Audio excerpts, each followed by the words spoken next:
start off with telling our viewers about the history of Mother's Day. Exactly. Actually, it started way back in 1928. If you remember, that was the time of the Youth Awakening movement. Yes, yes. And at that time, a lot of women organizations in Indonesia also thought, hey, I think women could also contribute a lot to the nation's development. So they had a women's congress at that time. And then they had a couple more women's congresses from different women organizations, from different backgrounds. And the latest one in 1938, after that, it has a couple of agenda that was quite progressive and quite forward considering the time. So they didn't talk about domestic tips or how to take care of your house, but it's more like issues on health access, women trafficking. A lot of like bigger issues, bigger picture. And also in Indonesia, it's celebrated right now on 22nd of December. But internationally, it's actually usually celebrated at the end of the May. Yeah, it's different in every nation. In Indonesia, it's the 22nd of December based on the Women's Congress. But now it celebrates all moms across the nation. So let's learn more about Mother's Day in Indonesia.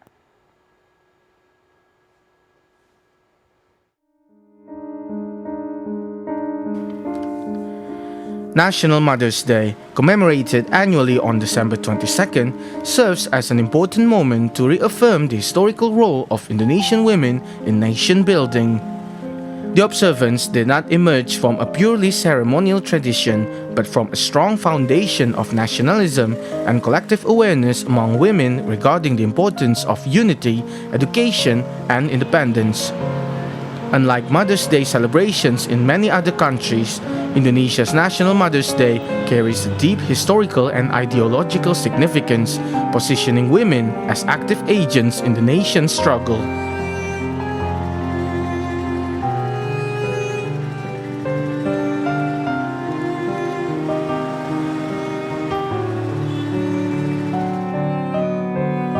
The history of National Mother's Day dates back to the first Indonesian Women's Congress held on December 22nd to 25th, 1928 in Yogyakarta. The Congress brought together around 30 women's organizations from diverse religious and regional backgrounds to address strategic issues such as access to education for girls, public health improvement, and opposition to child marriage and the trafficking of women. This landmark gathering strengthened the understanding that women's emancipation and national independence were inseparable goals. A decade later, during the Third Indonesian Women's Congress in Bandung in 1938, participants agreed to designate December 22nd as Mother's Day to preserve the spirit of unity within the women's movement. The state formally recognized this decision through Presidential Decree No. 316 of 1959, which declared National Mother's Day a national observance rather than a public holiday. This policy underscored the state's commitment to honoring women as fighters, educators, and social drivers since the colonial era. As National Mother's Day marks its 97th anniversary in 2025, the commemoration once again highlights the strategic role of women in Indonesia's historical narrative and development agenda. Amid the challenges of globalization, the observance reinforced the message that Indonesian women play a decisive role in shaping resilient future generations and advancing the vision of Indonesia Emas 2045. The history of National Mother's Day affirms that women's struggle is not peripheral, but a fundamental pillar in the nation's journey.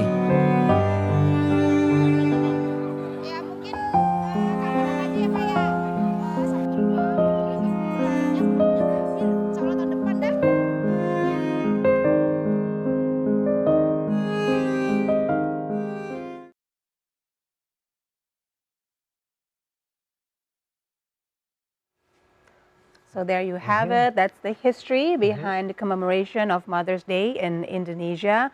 And as you can learn, that it is actually an appreciation for all women in Indonesia who play a decisive role in the nation's development, and including moms, of course, because moms are the keepers of the family, and we often hear that the strength of a nation relies heavily on the strength of the mothers because they're the ones who Yes. build the families. And speaking as a mother, Siska, I believe you are a really tough one. I mean, Ferdi. single parent, 3 daughters. You are very inspiring to many all of us, actually. Okay, you're too kind. what is the secret to be like a great mother for mothers out there? Okay, I don't think I can call myself a great mother. I'm Yes, you so are. far from it, but I know that I try my best as all mothers out there are doing their best to provide for their children, to provide them with love and care. So on this special day, I just want to give a shout out to all mothers out there who Yes, are indeed. doing it every day, day in and day out. Sometimes working mothers have to, divide their attention Yeah. between two, and I am very appreciative of that. And hopefully, today of all days, we can get a little bit more attention than usual because it is our day, right? Mother's Yeah, Day. actually. Well, thinking about that, actually on the Mother's Day, we have so many phone calls happening in the whole world. Really? So right next after Valentine's Day, actually Mother's Day is the busiest days for phone calls. That's actually nice. the facts that actually it's really amazing that how people calling moms all over Yeah. the world just to say, Mom, are you okay? Everything's Yeah. fine. Just to say, I love you. Yeah. That's actually a really small gesture, but that have a deep meaning. That's wonderful. And actually, the best way to show appreciation to your mother is showing something that is personal. And one of the things that people use to express their love and appreciation to their mothers is music, Right. right? I wish I can make a music and give it to my mom and sing it to it.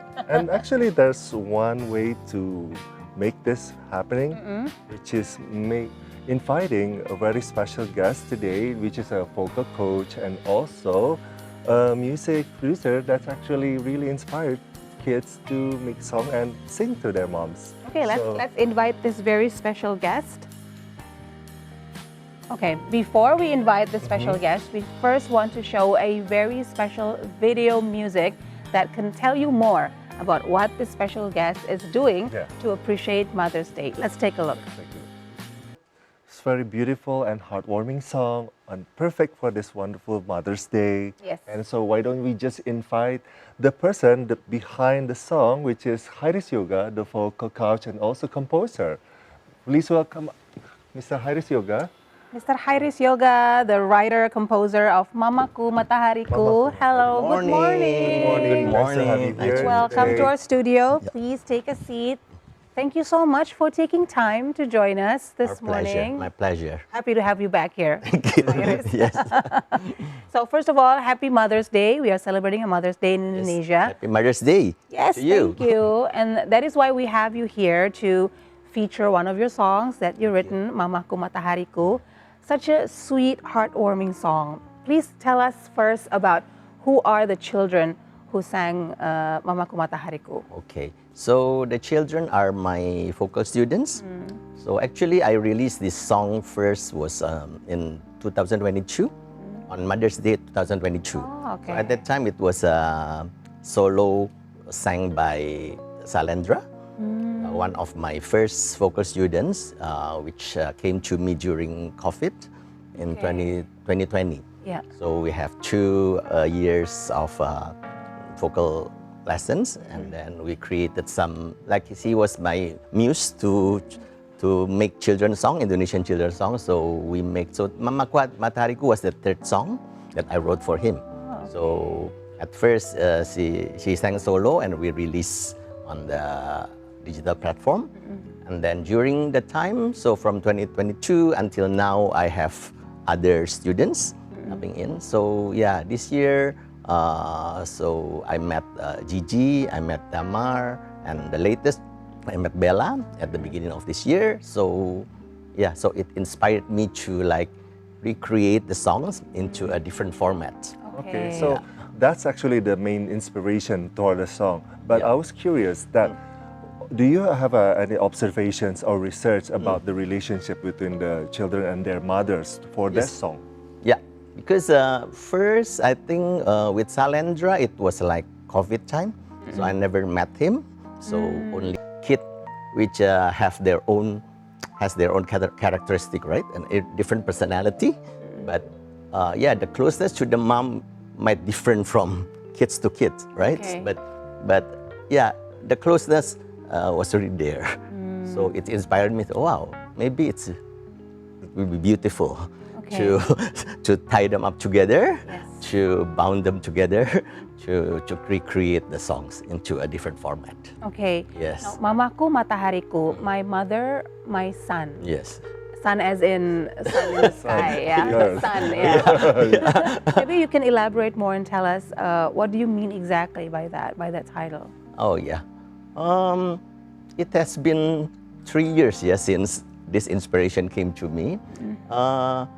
But yeah, the title is just like pop up to me at that time because I think a mom is like a source of light, like to bring warmth to the family and bring energy, bring light, right? Yeah. I think you agree with that because they how to say, they brighten up our days and at the same time also warm the family together. Okay. Yeah, so that's the, I think, I guess that's the inspiration I got at that time. I do agree that sun is very important to our life. Yes. Brightens everything. Yeah. And I'm also wondering that as a male composer, this is all about moms. Yes. How do you cope with this perspective? Yeah, so because I already like a very grown-up man, right? Yeah. But I feel like a mother's love is eternal, right? Whatever age you are, she will always be there. Yeah, but then of course this song maybe didn't come from my own perspective, right? Because it's a children's song, so I'm seeing it from the perspective of Sailendra at that time. So yeah, so I try to observe, right, what's the daily life between him and his mom, and then I imagine like maybe if you pay attention to the lyrics, right, like the smile greets him every day, the hugs wakes him up every day, like the eye contact, right? The prayers, I think the mom make for him is like process between the lyrical process and become the songs as well. Yeah. If the lyrical process, like I shared before, it's from my observation, right? So yeah, so I try to imagine what happened daily. So I think if you pay attention to the lyrics, it's like it's a very daily things we do, right? The smiles, the hugs, the encouragement they give, and then the gratitude a child express to the mom. Yeah, so that is maybe lyrically is from the experience, and then the ending part like what I imagine. Okay. So we have to do good things to our mom as well when we grow up. But musically, usually when I write songs, especially if the lyrics is there, for me it's like naturally like the music. I don't know, it just come, it just pop, like, and usually I don't need a lot of time. So when I write songs, if I don't have any inspiration, it can be like just silence for a very long time, But when I have some idea and then the music came to me, so I can, maybe I write this in 1-2 days, like things like that. But yeah, I want it to be, the vibe should be heartwarming and beautiful, but then not tearjerker kind of things. But if people like touch and they shed tears when they listen to it, I just let it flow. One last question from me. So this song is about mothers, right? So let's say if your mother right now listening to your song, Okay. what would you like to say to her? Oh, my mom. Oh, okay. Yeah, of course. First things is like, especially like for Asian guys, right? Like very grown-up Asian guys. I don't think we express, with words, right? Like we don't say like I love you, mom, every day. You know, it's not easy like to just hug and kiss. And I'm sure if she's listening right now, Yeah. she's very happy. And since you are a vocal coach, and there are also probably a lot of mothers out there listening right now to Yeah. our conversation Yes. and listening to your experience, seeing firsthand how moms who support their children in realizing their dream, it is truly something special. yes, very much. So Yes. what would you say to all moms out there who are trying their best to realize the dreams of their children? Yes. To the all moms out there, today is a very special day to you all. So I think you deserve a big hug. Hug yourself, and I think your children will come and hug you, say Selamat Hari Ibu, and then you are all wonderful. You are all super mom, and maybe this is not about just being a mom, right? But you as a woman, and I think taking care of your family, you know, as everyday life is very important. But don't ever forget to love and taking care of yourself too. Yeah. So keep being wonderful. Oh, thank you so much for that lovely message. And thank you for coming by Thank you. to It's my Starting pleasure. Point. And Yes. thank you for that wonderful song that you shared with us. All the best to My you pleasure. and to your students as well. Thank you. Thank you very much. All right. And now we're ending the first segment. Before we go into the second segment, we will take a break, so don't go anywhere. Stay close.